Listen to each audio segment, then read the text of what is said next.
जी बेटा, मेरी आवाज़ आ रही है आप लोगों को? अस्सलाम वालेकुम, कैसे हो आप लोग? जी, लास्ट टाइम जो मैं आपको पढ़ा रही थी वो एक्टिविटी एंड एक्सरसाइज का टॉपिक था जो पढ़ा रही थी। एक्टिविटी एक्सरसाइज की मैंने डेफिनेशंस, उसकी मोबिलिटी और उसकी कुछ जो है जॉइंट मोबिलिटी मोबिलिटी और कुछ मैंने एक्सरसाइजेज, जॉइंट एक्सरसाइजेज और एक्सरसाइजेज बताई थी। ठीक है, कुछ मूवमेंट थी जॉइंट मूवमेंट, और उसके बाद अगर हम एक्सरसाइज के बेनिफिट्स बताए थे और उसकी डिजीज़ के, अगर हम एक्सरसाइज को नॉर्मली रूटीन में नहीं करते तो उसकी क्या डिजीज़ हो सकती हैं। अब उसके बाद हम जो है अपनी नर्सिंग केयर प्लान की तरफ जाते हैं कि एक जो इम्पेयर्ड एलिमेंट बॉडी जो है मूवमेंट है या बॉडी पार्ट्स है कोई, तो उसकी हमने असेसमेंट कैसे करनी है। एक्सरसाइजेस एक्टिविटी में अगर कोई एलिमेंट आती है, एक्सरसाइजेस ना करने की वजह से कोई डिजीज होती है, तो हम उसके लिए असेसमेंट कैसे करते हैं। असेसमेंट में इम्पेयर्ड फिजिकल मोबिलिटी, इसमें असेसमेंट जो है assess patient's ability to move. सबसे पहले तो देखना है कि पेशेंट की एबिलिटी जो है वो मूव कैसे करता है, वो चल रहा है, बैठ रहा है, या वो उसका मूवमेंट में वन बॉडी पार्ट जो है वो डैमेज है या होल बॉडी, या अगर वन है तो वो किस साइड का है। तो उसमें जैसे ही आप लोगों ने असेसमेंट स्टार्ट करनी है तो उसके साथ ही आपने उसकी स्ट्रेटजीज बनाना स्टार्ट कर देनी है कि इसको हमने प्लानिंग में, स्ट्रेटजीज मीन प्लानिंग बनाना स्टार्ट कर देनी है कि अगर ये बॉडी पार्ट जो है इसमें कोई इफेक्ट हुआ तो हम क्या कर सकते हैं।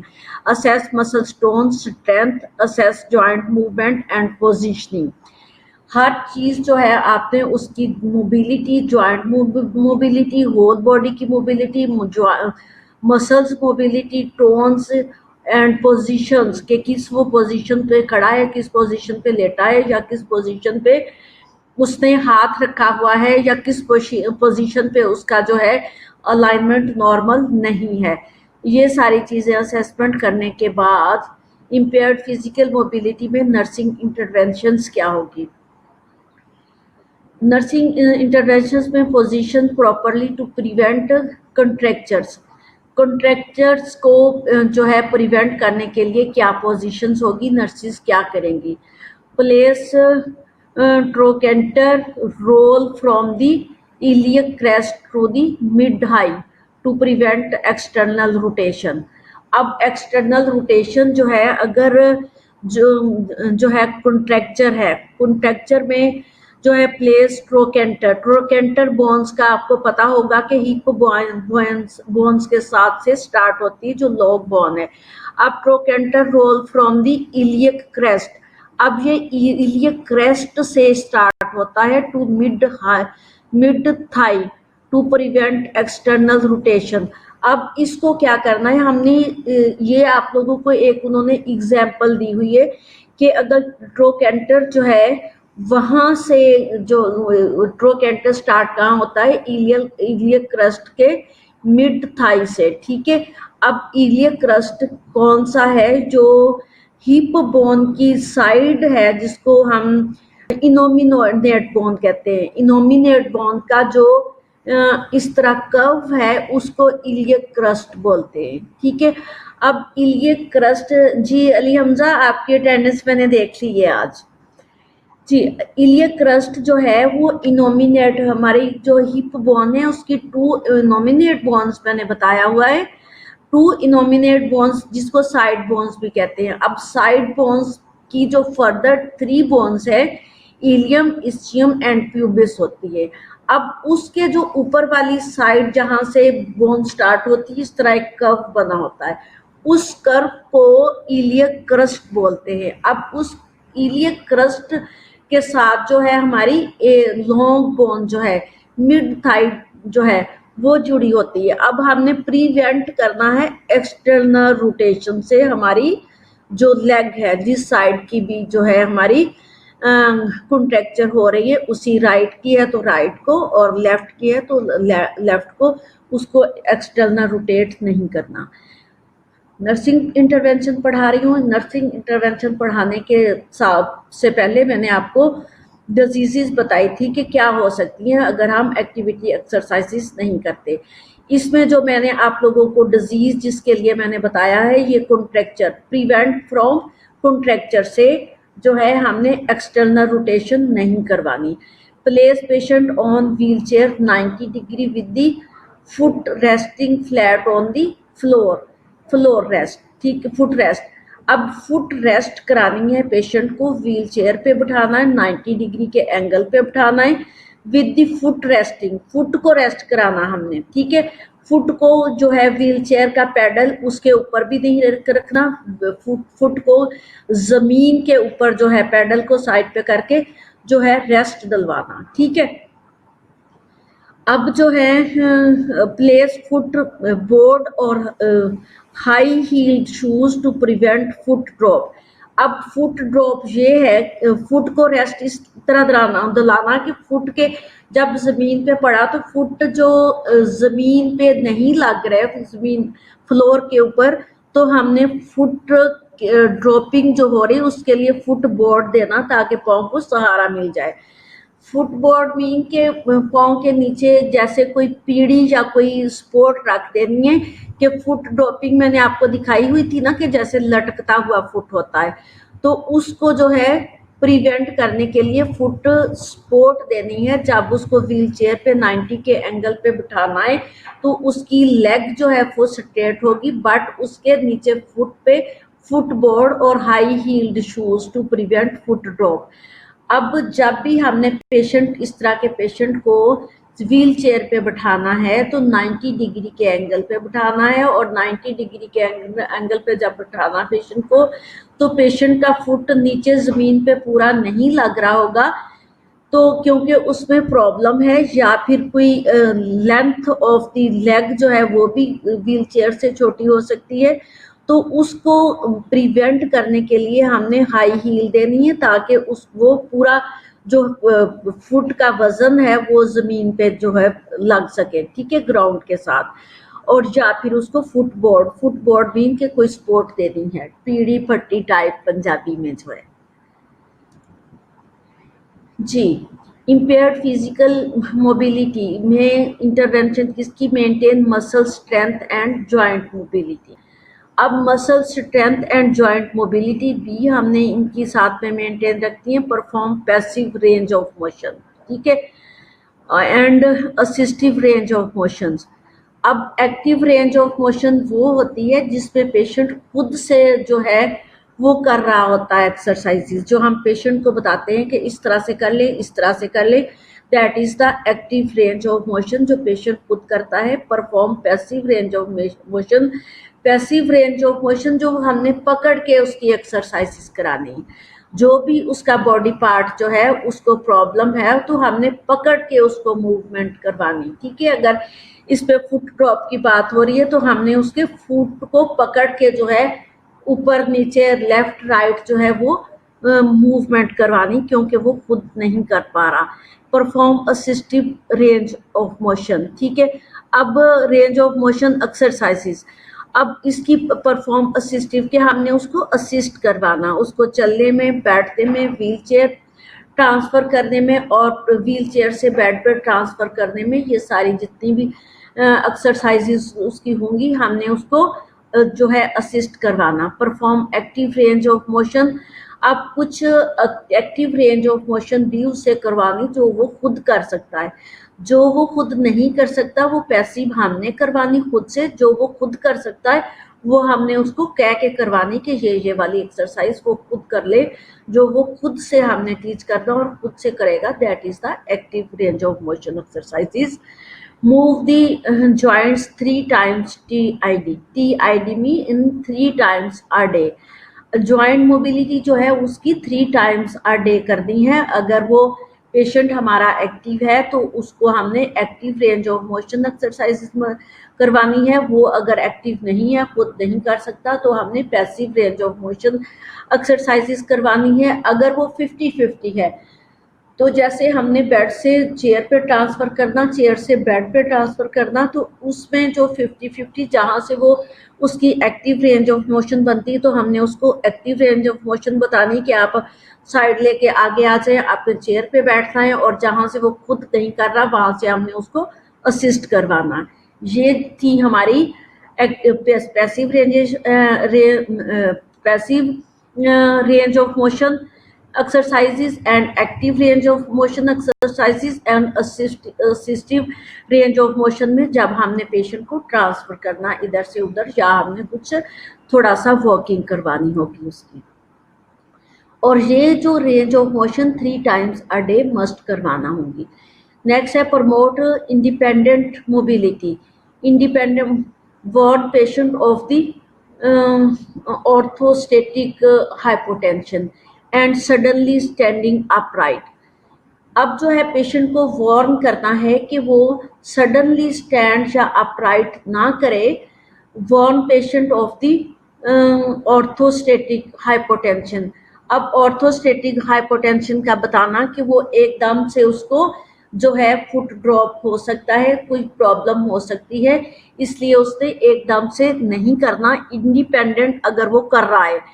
प्रमोट इंडिपेंडेंट मोबिलिटी में अगर वो हम उसको ये बता रहे हैं कि हमने उसको ये चीज़ जो है वार्न करनी है कि वो बिल्कुल भी अगर एक्सरसाइजेस नहीं कर रहा तो उसको जो है फुट ड्रॉप हो सकता है, उसको जो है ज़्यादा प्रॉब्लम हो सकती है, उसको जो है उस साइड का इस्कीमिया हो सकता है, उसकी जो है ब्लड सर्कुलेशन जो है वो रुक सकती है। अब उसको इन चीज़ों से डराना है कि अगर वो इंडिपेंडेंट मोबिलिटी नहीं करता, इस तरह के पेशेंट जो है वो चुप करके बैठे रहते हैं और वो वेट यही करते होते हैं कि कोई उसको पकड़ के उठाए और पकड़ के बिठाए और पकड़ के एक्सरसाइजेस कराएं। वो मेंटली स्ट्रेस में चले जाते हैं कि अगर खुद से कुछ किया तो हो जाए ना जाए, कुछ हो ना जाए, ज़्यादा प्रॉब्लम ना हो जाए। फिर उनको जो है वार्न करना है कि अगर आपको इस बॉडी पार्ट का इस्कीमिया हो गया है तो इस्कीमिया के बाद जो है वो इन्फेक्शन की तरफ भी जा सकता है। इस्कीमिया मीन कि उस साइड की जो है बॉडी सर्कुलेशन, ब्लड सर्कुलेशन और ऑक्सीजन कम हो जाएगी। अब इस्कीमिया के बाद जो है नेक्रोसिस होती है। नेक्रोसिस मीन कि जो ब्लड सर्कुलेशन उसकी रुकी थी तो वो बॉडी जो है वहाँ पे पैचेस, रैशेस और ब्लड सर्कुलेशन की वजह से जो है वो स्ट्रेचिंग ऑफ द मसल्स जो है वो हो गए। अब उसके बाद जो है वो जगह जो है वो डैमेज होना, वो बॉडी पार्ट डैमेज होना शुरू हो गया। सबसे पहले इस्कीमिया, फिर नेक्रोसिस, उसके बाद इन्फेक्शन हो जाता है। अब इन्फेक्शन मीन कि वो पूरा डैमेज हो जाता है, इतना डैमेज हो जाता है कि वहाँ जो है एम्पुटेशन करनी पड़ती है। जब इन चीज़ों का पेशेंट को हम टीच और गाइड करेंगे तो वो इंडिपेंडेंट जो है वो मोबिलिटी करने की कोशिश करेगा, वो कोप करेगा और हमारे साथ जो है वो कोऑपरेट करेगा। Assist patient with transfer. Transfer के लिए जिस तरह मैंने कहा है कि पेशेंट को असिस्ट करवाना है। Assess patient ability to participate. अब पेशेंट की जो है असिस्ट सबसे पहले हमने करना है कि पेशेंट जो है हमारा, जिसको हमने ट्रांसफ़र करना है, ट्रांसफ़र करने के लिए जो है वो बहुत सारी चीज़ें। सबसे पहले तो पेशेंट जब हमारे पास आता है उसको जो है एम्बुलेंस से transfer, stretcher to transfer, bed से ट्रांसफ़र जो है वो हम व्हीलचेयर से ट्रांसफ़र फॉर एक्सरे, फॉर जो है ईसीजी, मुख्तलिफ लैब के लिए हम उसको भिजवा सकते हैं। तो ये ट्रांसफ़र जो है bed to wheelchair, wheelchair to bed, bed to stretcher, stretcher to bed, और एम्बुलेंस या जो है जो भी उनके पास व्हीकल्स है उससे स्ट्रेचर और स्ट्रेचर से बेड। ठीक है, ये चीज़ें जो है ट्रांसफ़र करने के लिए। Assist patient with transfer. Assess patient जो है, assess patient ability to participate. सबसे पहले तो हमने उसकी असेसमेंट करनी है कि वो कितना पार्टिसिपेट कर सकता है। Position yourself in front of the patient. Patient की जो पोजीशन है वो इन फ्रंट ऑफ योरसेल्फ हो, क्योंकि आपने उसको हेल्प करनी है। अगर वो आप उसकी बैक से या साइड से तो हेल्प नहीं कर सकते, तो फौरन से हमने पेशेंट की पोजीशनिंग उस तरीके से करनी है जैसे हमने उसको उठा के जो है असिस्ट करवाना। एक तो पेशेंट हमारा जो है वो बिल्कुल बेड केस होता है जिसको हमने असिस्ट करवाना है। जो बेड केस होता है वो तो मूव कर ही नहीं सकेगा, उसको तो फुल हमने 2 या 3 लोगों ने उठा के जो है वो सेफली बेड से स्ट्रेचर या स्ट्रेचर से बेड पे करना। जिसको हम असिस्ट कर रहे हैं तो उसकी बॉडी पोजीशनिंग जो है वो हमारी तरफ होगी। जैसे यहाँ पे हमने एक वर्कशॉप करवाई थी, उस वर्कशॉप में ये सारी जो है पेशेंट को ट्रांसफर करना और बॉडी पोजीशनिंग जो है वो सारी बताई थी। अब लॉक ऑफ द व्हीलचेयर और ऑफ द बेड व्हील्स।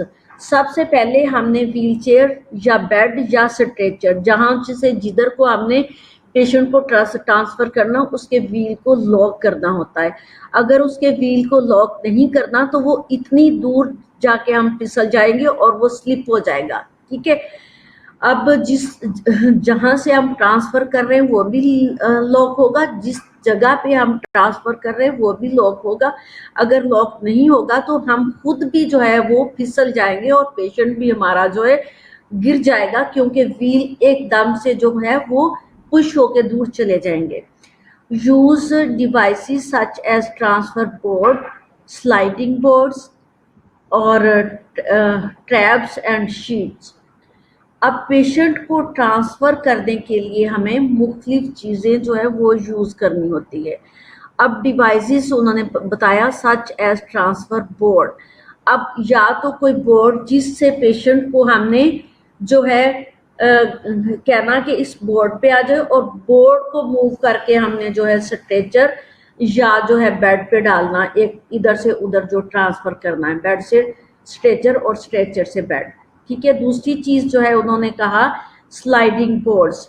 एक स्लाइडिंग बोर्ड्स होता है, उस जो है एक तो सिंपल बोर्ड जिसको हमने मैनुअल मूव करना, दूसरा स्लाइडिंग बोर्ड्स, उससे पेशेंट स्लाइड लेके दूसरी साइड पे जाके मूव हो जाता है। तीसरी traps and sheets. Traps and sheets बोलते हैं कि कोई हमने कपड़े की जैसे बेड शीट है, उस बेड शीट को पेशेंट के गिर्द जो है, पेशेंट को अगर वो बैठा है तो पेशेंट की बैक से हमने उसकी सपोर्ट देनी है और उस पेशेंट को कहना कि हमारे कंधों पे हाथ रखे और सपोर्ट देके हमने उसको व्हील चेयर पे बिठा देना। दूसरी चीज ये कि पेशेंट जो अगर लेटा हुआ है तो पेशेंट के नीचे से बेडशीट हमने लेके आनी है, पेशेंट के नीचे से बेडशीट लाके और उस बेडशीट को हमने उसकी सपोर्ट से जो है पेशेंट को आगे करना। और एक ने पेशेंट के बटक्स और फुट साइड से उठाया होता है, दूसरे ने पेशेंट के जो है हेड साइड से सपोर्ट दी होती है और तीसरा जो है ट्रैप शीट से पेशेंट को जो है आगे को मूव करना होता है। और ये एक्सरसाइजेस हमें खुद से पहले इसकी प्रैक्टिस करना पड़ती है कि हम कैसे जो है इसको मूव कर रहे हैं पेशेंट को। अगर हमसे कोई नेग्लिजेंसी हो जाती है तो पेशेंट का एक तो पेशेंट जो है उसका फुट ड्रॉप हुआ या एक जो है बॉडी एलिमेंट उसकी है, हमने दूसरे की खुद कर देनी है, उसके फ्रैक्चर हमने कर देना या उसकी टेंडन मसल्स जो है उनको स्ट्रेस कर देना है। अगर हमने जो है नॉर्मली उसकी ट्रांसफर और नॉर्मली वेट जो है उसको एक्यूरेट नहीं किया। मेरी बात की समझ आ रही है बच्चों?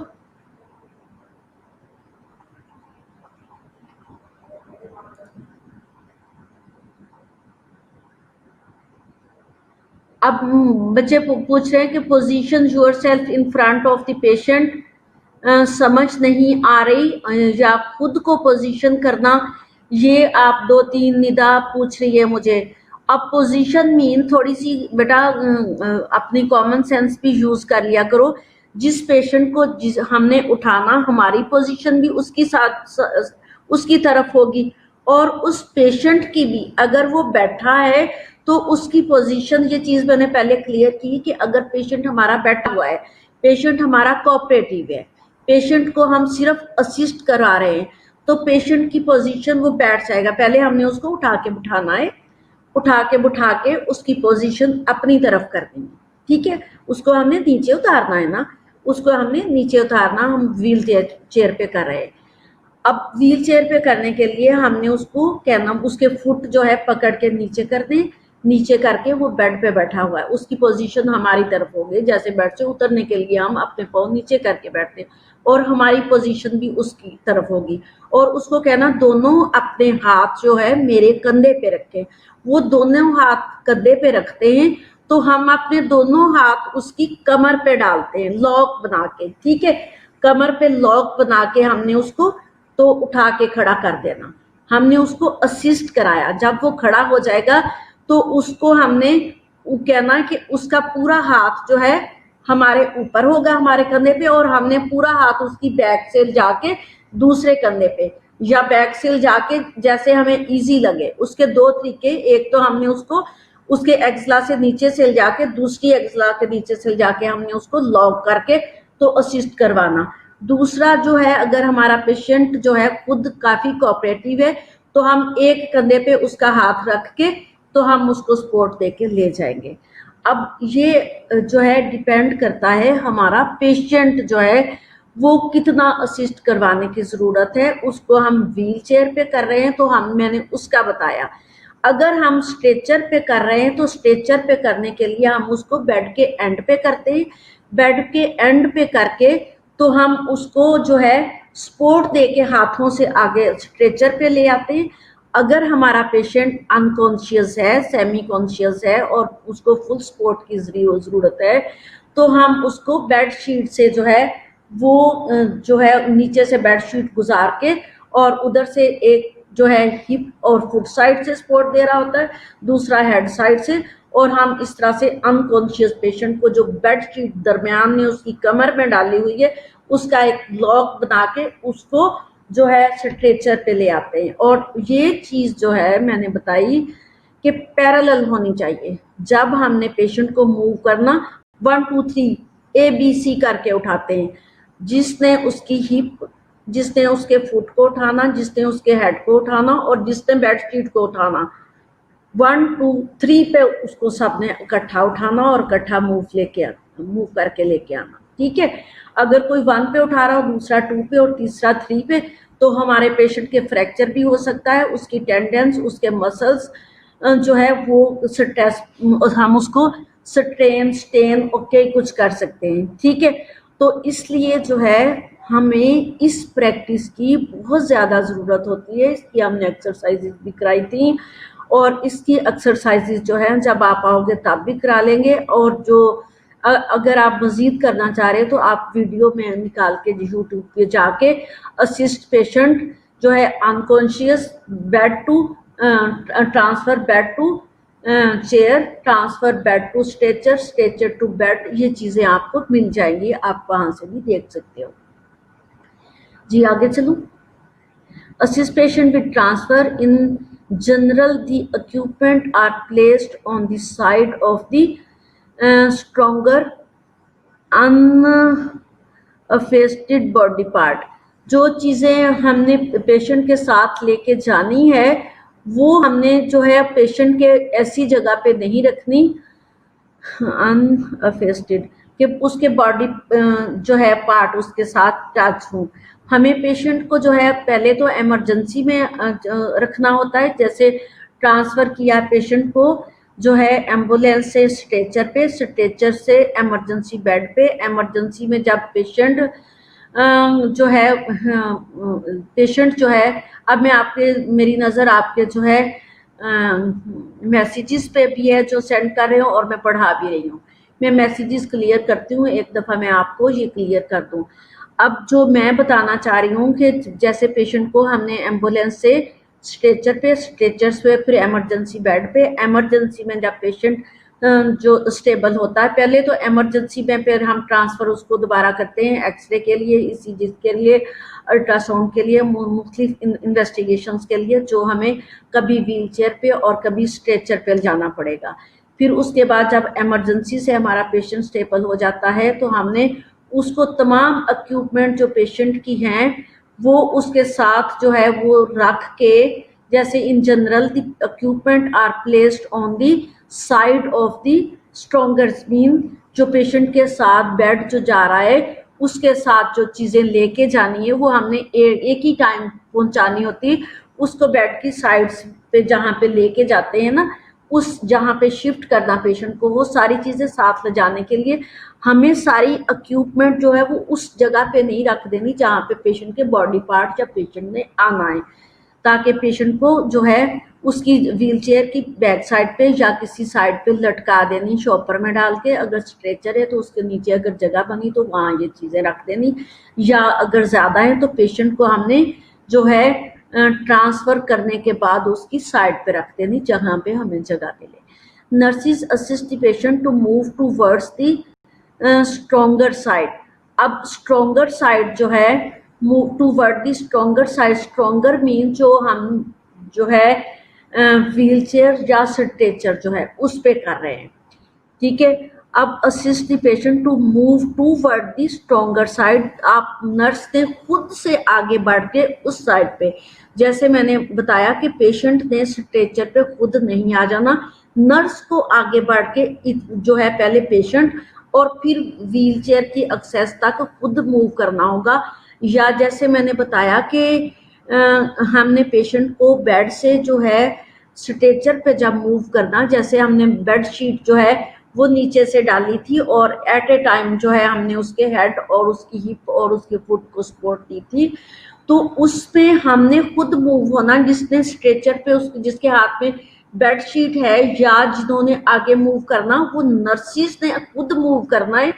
और जिसने उसको स्ट्रेचर से दरमियान में बेड शीट पकड़ी हुई है ना, उसकी कमर को आगे लेके आने के लिए, मूव करवाने के लिए, तो वो समटाइम उसको स्ट्रेचर के ऊपर घुटना रख के खड़े होना पड़ता, ठीक है। उसने पेशेंट की साइड से तो नहीं आना, उसने स्ट्रेचर के पीछे से आना होता है, तो वो इस तरह से खुद अपने आप को मूव करता है। जब पेशेंट स्ट्रेचर पे आ जाता है, वो फौरन से अपना जो घुटना या जो जितना वो स्ट्रेचर के ऊपर उसने अपना बॉडी वेट किया होता है वो फौरन नीचे उतर जाता है। जिसने उसकी हिप या उसके जो है हेड साइड से उठाया, जैसे जैसे पेशेंट मूव हुआ वो खुद उन्होंने अपने आप को मूव करके पेशेंट को आगे करना, पेशेंट ने खुद आगे नहीं होना।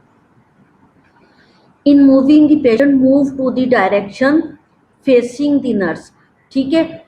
In moving the patient move to the direction facing the nurse, ये जो है पेशेंट की डायरेक्शन को हमने मूव करना, वो नर्स ने खुद अपनी डायरेक्शन को उसकी तरफ करके, या उसको अगर अपनी तरफ करना तो वो नर्स ने खुद से उसको असिस्ट करवाना, ठीक है। According to need of the patient, according to situation, that environment या दैट टाइम या that need of the patient. आज तो मेरे लेक्चर भी अलग-अलग है। मेरे एक लेक्चर अब है, उसके बाद आई थिंक इंग्लिश का है, और उसके बाद फिर जो है वो फिर से मेरा 11 से 12 तक होगा। ये हमारे लिए भी प्रॉब्लम जो है हो गई है कि हम लेक्चर जो एक इकट्ठा लेक्चर हो जाता है तो हमारा भी टाइम जो है ये था कि हम बाद में फ्री हो जाते थे बाकी लेक्चर, और हम आपके जो है टेस्ट बनाना स्टार्ट हो जाते थे। अब 12 बजे तक मुझे 9 से 12 तक आप लोगों का, बल्कि 8 से 12 तक जो है ये लेक्चर ही आप लोगों के लेने के लिए जो है बिजी होना होगा। नेक्स्ट है number 5, assist patient to prepare for ambulation. अब exercise such as quadriceps setting, gluteal setting and arm push-ups, use rubber ball for hand exercises। अब कुछ जो है क्वाड्रिसेप्स सेटिंग्स पेशेंट की करानी है। जैसे जो है हम जो एक किस्म का जो वेट है उसको हमने 4 क्वाड्रेंट में जो है वो डाइवर्ट करना होता है, ठीक है। 4 क्वाड्रेंट में डाइवर्ट करना होता है। एक्सरसाइज सच एज एम्बुलेशन के लिए हमने पेशेंट को एम्बुलेंट करने के लिए जो है वो एक्सरसाइजेस करानी। एक्सरसाइज में सबसे पहले सच एज क्वाड्रिसेप्स सेटिंग करवानी, हमने उसकी वेट को 4 क्वाड्रेंट में करवाना। उसके बाद ग्लूटियल सेटिंग करवानी। अब ग्लूटियल मसल जो है वो हिप के मसल्स होते हैं एंड आर्म पुशअप्स। तो हमने ये बताना कि आपने जो है अपनी हिप से 4 क्वाड्रेंट होते हैं, ठीक है। हिप को अगर आप जो है 4 हिस्सों में ऐसे डिवाइड करो तो उसको 4 क्वाड्रेंट बोलते हैं। 4 क्वाड्रेंट जो है उसको हमने ग्लूटियल मसल्स की सेटिंग कर दी कि उसने किस तरह से जो है मूव बेड से पीछे की तरफ करना और किस तरह से उसने नीचे उतरना, एंड पुश अप आर्म्स, और अपने हाथों को कैसे आपने आगे करना। Use rubber ball for hand exercises. अच्छा, ये जो है रबर बॉल की जो है बात, ये बात की है, इसके साथ नहीं है। ये क्वाड्रिसेप्स एक्सरसाइजेस में उन्होंने 2 चीजें बता दी कि अगर तो एक हमने नीचे उतरना है या हमने जो है साइड लेनी है, उसने उसमें क्वाड्रिसेप्स जो है उसको जो है मसल्स को बता दिया है कि 4 क्वाड्रिसेप्स में आपने जो है डिवाइड करके थोड़ा सा आगे जैसे ग्लूटियल मसल्स की सेटिंग करके उसको आगे जब पुश करना है तो उसकी आर्म पुश पहले हमने करने, ठीक है। आर्म की पुशअप्स हम ऐसे करेंगे तो हम आगे बैठेंगे। अगर हम बैठ के आगे को जाना चाह रहे हैं, नीचे को उतरना चाह रहे हैं, तो हमें अपने आर्म्स को पुशअप करके फिर बाकी बॉडी वेट को आगे पुश करना। तो वो हमने बताना कि ग्लूटियल मसल्स की सेटिंग कैसे आपने करनी, और वेट को जो है वो आपने 4 हिस्सों में डिवाइड करके थोड़ा थोड़ा करके एकदम से उन्होंने आगे नहीं जाना। Mean use rubber ball for hand exercises. अब जैसे मैंने कुछ एक्सरसाइजेज में आपको जो है बॉल हाथ में पकड़ के, तो वो बॉलों को फोर्स भी कर रहा था, और यही बॉल जो है हम हाथ में पकड़ के जो है एक्सरसाइज करते हैं। अब ये रबर बॉल जो है उसको जो है टेंशन रिलीवर भी कहा जाता है, ठीक है। टेंशन रिलीवर भी कहा जाता है। ये जब हम हैंड से इसकी, तो एक हाथ से हम इस तरह रबर का बॉल जब पकड़ के एक्सरसाइज करते हैं तो हमारे जॉइंट मूवमेंट की एक्सरसाइज होती है। जो हमारे हैंड के जितने भी जो है जॉइंट है हैंड से रिलेटेड, उनकी मूवमेंट होती है। दूसरा जो है उसको हमने दोनों हाथों से भी फोर्स लगा सकते हैं, ठीक है। दोनों हाथों से, दोनों हाथों के जॉइंट की हमारी जो है वो एक्सरसाइज होगी। इस एक्सरसाइज को हम जो है टेंशन रिलीवर भी बोलते हैं। इससे जो है समटाइम हम टेंशन में होते हैं ना, स्ट्रेस होती है, हमारा ब्लड प्रेशर भी हाई हो जाता है। इसकी जो है एक्सपीरियंसेस हैं हमारे, तो इसमें जो है जो बॉल को अगर पकड़ के हम ना एक्सरसाइज 1 2 3 4 कर रहे हैं, तो इससे एक तो हमारी टेंशन जो है वो डाइवर्ट हो जानी फौरन, और दूसरी जो है हमारी जो है ब्लड सर्कुलेशन वो भी नॉर्मल हो जानी। तो हमारी जितनी स्ट्रेस थी वो डाइवर्ट हुई, स्ट्रेस से भी बॉडी सर्कुलेशन हमारी नॉर्मल होगी और एक्सरसाइज से। इसको टेंशन रिलीवर कहा जाता है। जो हमारी टेंशन होती है, अगर हम 5-10 मिनट से एक्सरसाइजेस करा लें तो हमें वो याद भूल जाता है कि मुझे क्या टेंशन थी कुछ देर के लिए, और हम वो जो है उसके साथ जो है अपनी मूवमेंट करना चाहिए। इसको समटाइम जो पेशेंट टेंशन में होते हैं उनको टेंशन रिलीवर के लिए रबर बॉल्स दी जाती है कि, और उस पेशेंट को बताया जाता है इसको आपने 3 times 4 times 3 hourly 4 hourly 6 hourly जो है दोनों हाथों में पकड़ के या बारी बारी हाथ से पकड़ के मूव करवाना। जी, assist patient with crutches ambulation measure जो है करेक्ट क्रच लेंथ।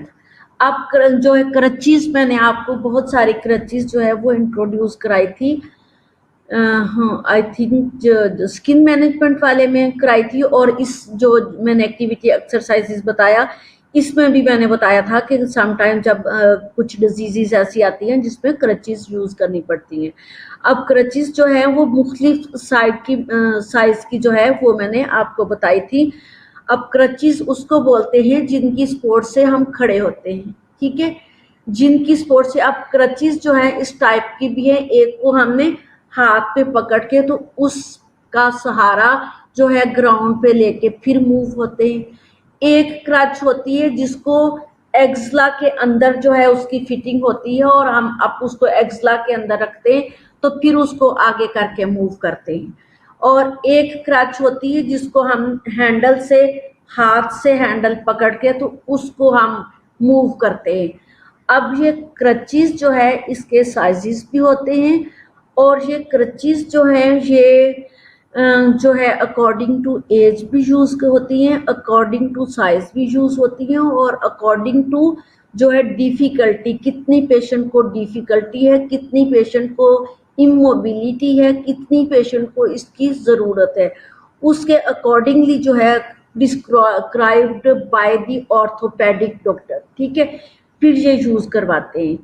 अब जो है इसमें बताया lying down measure from the anterior axillary fold of the heel of the foot. Then अब ये चीजें जो है मेजर करने का तो आपको बता दिया, एड 1 इंच जो है वो ये कुजियर की बुक से लिया हुआ है, एड 2 इंच जो है बर्नर एंड जो है ये जो है मुख्तलिफ जो है ऑथर्स ने मुख्तलिफ जो चीज़ें लिखी हुई हैं ये कुजियर की बुक से जो है ब्रनर एंड जो है सुडार्थ ने लिखा है।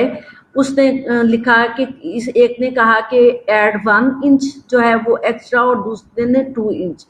लेकिन जब भी क्रचेस को यूज किया जाता है तो वो नर्सिस प्रिस्क्राइब्ड नहीं करती, उसको ऑर्थोपेडिक सर्जन जो है वो मेजर करता है। हमारा जो काम है जो उसने प्रिस्क्राइब किया है, मे बी उसका फ्रैक्चर है, मे बी उसकी जो है एम्पुटेशन हुई है, मे बी उसकी आर्टिफिशियल लेग लगी है, उसके अकॉर्डिंग उसका बनता है कि उसने उसको मेजर करके जो है क्रच वो उसको डिजाइन करके दी है कि इस तरह की है। तो हमने उसको असिस्ट कराना है और हमने डॉक्टर के साथ डिस्कस करके पेशेंट को वही क्रच यूज करनी है। समटाइम ये होता है कि पेशेंट अपनी मर्जी से कुछ यूज कर लेते हैं कि चले मैं दूसरी जो है वो सस्ते वाली ले लेता हूँ, उससे गुजारा कर लेता है। वो हमने उसको टीच एंड गाइड करना है कि जो आपको प्रिस्क्राइब की हुई है वही बनती है, उसकी लेंथ से आपने कम या ज्यादा यूज नहीं करनी, वो आपके लिए बेनिफिट नहीं होगी। ये देखें आपको जो है क्रचेस दिखाई हुई हैं। ठीक है, अब जो है नर्स उसको असिस्ट करवा रही है। अब यही जो इनका साइज इनको बताया हुआ है ये नर्स ने नहीं बताना, ये जो ऑर्थोपेडिक डॉक्टर है जो इसको मैनेज कर रहा है, जो इसको ट्रीट कर रहा है, उसने करना है। और ये समटाइम ऑर्थोपेडिक डॉक्टर के साथ जो है medical team, surgical team, nursing team और फिर साथ में ऑर्थोपेडिक डॉक्टर मौजूद होता है, क्योंकि जिसने मसल्स को मैनेज करना वो मसल ऑर्थोपेडिक डॉक्टर जो है वो बोन्स का होता है। ठीक है, सर्जिकल डॉक्टर सर्जरी और बोन से रिलेटेड मसल्स, टेंडेंस और लिगामेंट्स सारी चीज़ों को जो है वो मैनेज करता है। उसके साथ मेडिकल जो है जो मेडिकल डॉक्टर होगा उसने अगर पेशेंट को कोई डिजीज है, ठीक है, अब उस डिजीज के फॉर एग्जांपल उसको डायबिटीज मेलाइटिस है, डायबिटिक फुट से उसके जो है फुट ड्रॉप हुआ है या उसकी इस्कीमिया हुआ है या उसकी एम्पुटेशन होनी है, डायबिटीज मेलाइटिस के पेशेंट को ज्यादा रिस्क होता है, या फिर कंजेनिटली है उसको तो उसके साथ कंजेनिटली है तो उसके साथ न्यूरोसर्जन, स्पाइन का मसला है या उसके नेक का मसला है या उसकी क्लेविकल का मसला है तो उसके साथ न्यूरोसर्जन डॉक्टर भी इन्वॉल्व होगा। ये पूरी डॉक्टर्स की टीम मिल के इसको जो है असिस्ट करवाती है।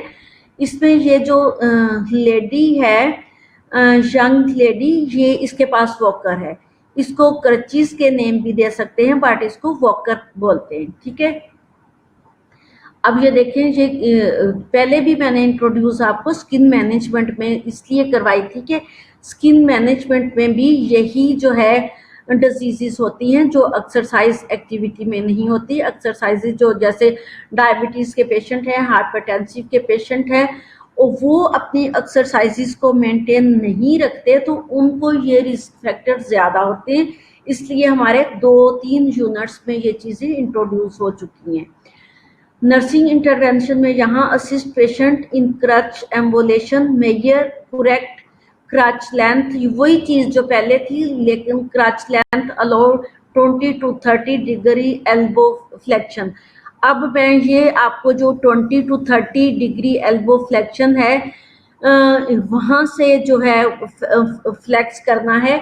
बट ये मैं आपको बार बार बता रही हूँ कि हमारी बुक के अंदर भी लिखा हुआ है, बट इसको डिजाइन करने के लिए, इसको प्रिस्क्राइब करने के लिए, इसकी लेंथ को मेजर करने के लिए according to patient length, according to patient need, according to patient disease जो है इसको प्रिस्क्राइब कराया जाता है। अगर इसका साइज कम या ज्यादा कर दे तो पेशेंट को ठीक होने की वजह से बजाय हम ज्यादा डिजीज कर सकते हैं, ठीक है, ज्यादा हम उसकी को डैमेज कर सकते हैं उस बॉडी पार्ट को। बल्कि वो तो एक था, जब हम उसको इम्बैलेंस में कर देंगे, कम या ज्यादा उसकी मेजरमेंट कर देंगे, तो पेशेंट के दूसरे बॉडी ऑर्गन्स या दूसरे ज्वाइंट जो है वो भी डैमेज हो जाएंगे साथ। जी, फिर नर्सिंग इंटरवेंशंस में ये भी वॉकर है, यहाँ भी डॉक्टर उसको असिस्ट करवा रहा है। Assist patient in ambulation with a walker, ठीक है। वॉकर मैंने आपको लास्ट जो है सेकंड लास्ट स्लाइड मेरी उसमें भी इंट्रोड्यूस कराया है। Walker must allow a 20 to 30 degree of elbow flexion.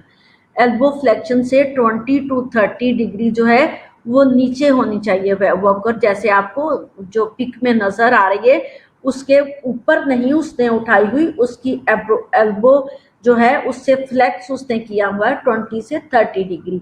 अब 20 से 30 डिग्री जो है वो भी जो है 10 डिग्री का इसमें डिफरेंस आया है। वो जो है डिफरेंस उसकी जो है फ्लेक्सिबिलिटी देख के उसकी जो है कहाँ पेशेंट कंफर्ट कर रहा है, ये जो है मुख्तलिफ साइजेस जो है वो पेशेंट को दे के, पेशेंट को चला के, जैसे हम ग्लासेस लगाते हैं तो उसका फ्रेम बार बार लगा के पेशेंट को पूछते हैं कि ये आपको जो है फिट है, यहाँ आप कंफर्ट है, यहाँ आप कंफर्ट है। इसी तरह से ये वॉकर लगा के पेशेंट को तो फिट करवाते हैं कि कहाँ पे पेशेंट को कंफर्ट है, और फिर वही प्रिस्क्राइब करते हैं। पोजीशनिंग ऑफ द पेशेंट, इसी तरह से पेशेंट की पोजीशनिंग हम करते हैं, जिस तरह से मैंने आपको जो है स्किन मैनेजमेंट वाले जो लेक्चर में सारी पोजीशनिंग पढ़ाई थी, वही पोजीशनिंग हमने according to need of the patient, according the situation of the patient, according to investigate of the patient and according to जो है कोई हम उसका procedure, according to procedure of the patient हमने वो पोजीशनिंग करनी होती है। अब सिटिंग पोजीशनिंग जो है फॉलो पोजीशनिंग को हम फुली सिटिंग पोजीशन भी बोलेंगे। अब सिटिंग पोजीशन में position of choice of the people who have difficulty in breathing, this allow great जो है greater chest expansion and lung ventilation. अब उन्होंने ये चीज बताई है कि ये फॉलोअर पोजीशन जो है इसको हम जो है अपराइट पोजीशंस भी बोलेंगे फॉलोअर पोजीशन को, ठीक है। अब सेमी फॉलोअर पोजीशन और फुल फॉलोअर पोजीशन भी बोलेंगे। अब जो है सिटिंग पोजीशन जो है उसमें फुल सिटिंग साइड टाइप होगा, और सेमी में जो है पेशेंट की हमने बेड जो है साइड अप राइट कर देनी या पिलो उसके पीछे रख के, तो वो सेमी जो है सिटिंग पोजीशन में बोलेगा बैठेगा, जिसको हम सेमी फॉलोअर पोजीशन भी कहेंगे। मैडम आ चुकी हैं इंग्लिश के लिए, आपके लेक्चर के लिए। इसी तरह फॉलोअर पोजीशन में low Fowler position, semi Fowler position and high Fowler position, ये पिक में आपको दिखा दी है, मैंने आपको बता भी दिया है, और ये पोजीशंस मैंने आपको स्किन मैनेजमेंट वाले लेक्चर में भी बताई थी। Dorsal position, back line position, अब with head and shoulder lightly elevate provide comfort. अब ये जो है डोर्सल पोजीशन को हम रेकमेंड पोजीशंस भी बोलते हैं। इसको हम जो है नेक्स्ट बताया होगा क्लियर। इसको हम जो है ये जो पिक है ये पिक ठीक नहीं है, इस पिक के पीछे ना जाना, ठीक है।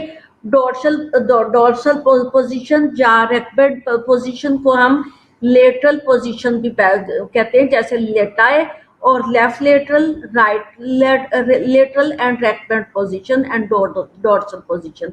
ये पिक जो है इस पे ना जाना। डोर्सल पोजीशन में आपको जब नेक्स्ट टाइम आऊंगी या स्लाइड अपलोड करती हूँ तो उसमें ये पिक में चेंज कर दूंगी, ठीक है।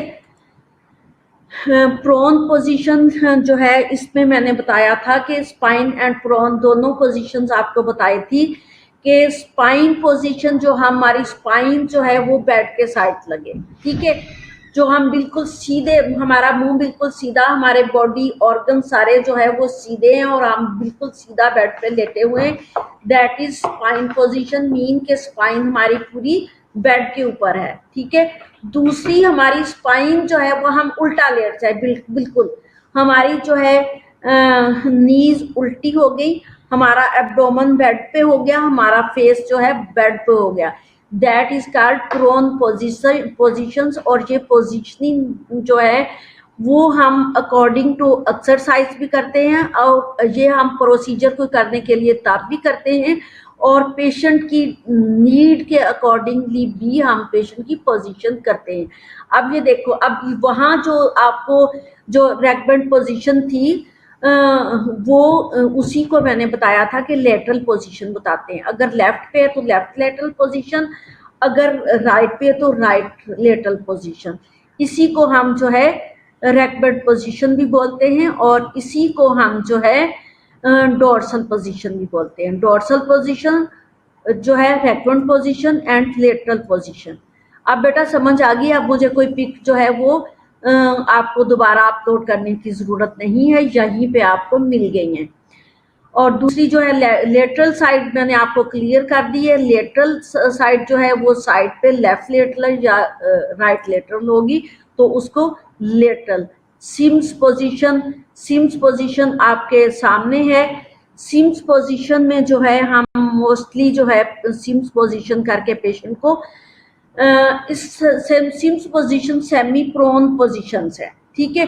अब प्रोन पोजीशन मैंने बताया कि सेमी प्रोन पोजीशन है, use for unconscious flight as it help facilitated draining of secretions, ठीक है। सक्रीशंस को ट्रेन करने के लिए हम ये सेमी कॉन्शियस पेशेंट के लिए पोजीशन बनाते हैं कि जैसे हम अपनी नॉर्मल सक्रीशन या हमारा कॉन्शियस पेशेंट जो है, जैसे हम इनहेल करके सक्रीशंस अंदर ले आते हैं या बाहर निकाल देते हैं, ऐसे पेशेंट को इस तरीके से इसलिए रखते हैं जो सक्रीशंस उसकी बाहर निकलनी है वो इनहेल ना कर ले और उसकी सक्रीशंस अंदर ना चली जाए, वो बाहर निकलती है, ठीक है।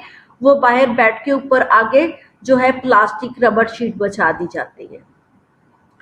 अब ये लिथोटमी पोजीशन है। लिथोटमी पोजीशन जो है वो मोस्टली डिलीवरी के लिए यूज होती है। अब मेरा आज का लेक्चर जो है वो कंप्लीट हो गया, मेरा 1 आवर भी खत्म हो गया। दोबारा मेरा लेक्चर जो है 11 to 12 जो है होगा। अभी मैडम आ चुकी हैं तो मैं इसको बंद कर रही हूँ। ओके बाय, अल्लाह हाफिज। इंशाल्लाह 1 घंटे के बाद दोबारा